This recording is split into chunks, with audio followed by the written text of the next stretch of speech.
mindset that this is a career, an end-all thing. But often, if you look at it, the way that it's set up, it's a temporary thing that you should be looking at and finding different opportunities. Now, I'm going to stress something. At many universities, including the one I'm at, there's actually pretty decent comps if you find the right combination of teaching. And teaching, you're going to be teaching probably anywhere between 5 and 9 courses a year, which is a lot.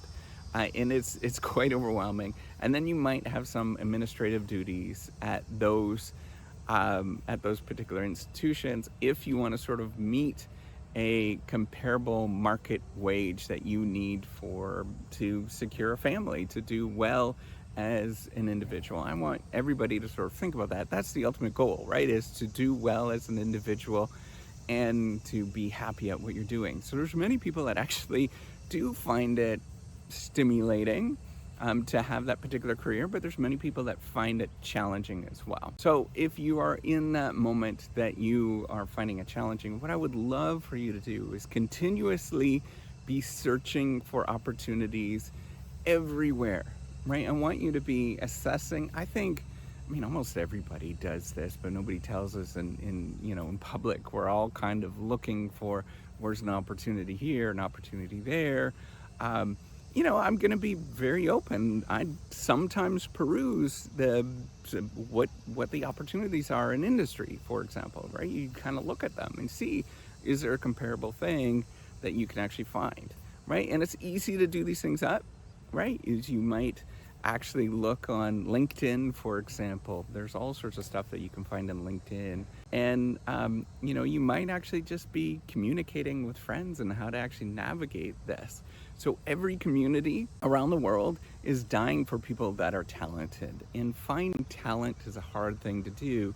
And demonstrating that you actually have this talent that's inside is actually a challenging thing. So there is the reason why people don't get hired. First of all, there's that search cost, but there's also that trust thing that goes on, and establishing that there's trust in what you do and who you are is a really big thing, right? Like, nobody wants to hire somebody that is gonna just kind of, I don't know, do something, right? So you have to establish that trust. And sometimes, here's the challenge with having particularly those that have a PhD, is that you get categorized in the marketplace. Nobody really knows what you are. You're kind of, you have this discount, basically, because people don't really understand what you've done and who you are, even though that you know a lot more, you've done a lot more than what most people have in a particular domain. It's really funny. In business, for example, we end up taking all of the courses that an MBA would take, and then you go beyond that and, understand what's going on behind the scenes. So we have this very rich understanding, and yet often there's a discount of getting a PhD. Not necessarily everywhere, but there is sometimes a discount of getting a PhD compared to getting an MBA. That's a weird thing. We know that it actually exists. So what can you actually do to sort of look broadly and to make yourself known? I think you start making yourself known. I know that sounds really silly, but start looking around, start applying to different things, do something like this. I don't know, whatever your field is in.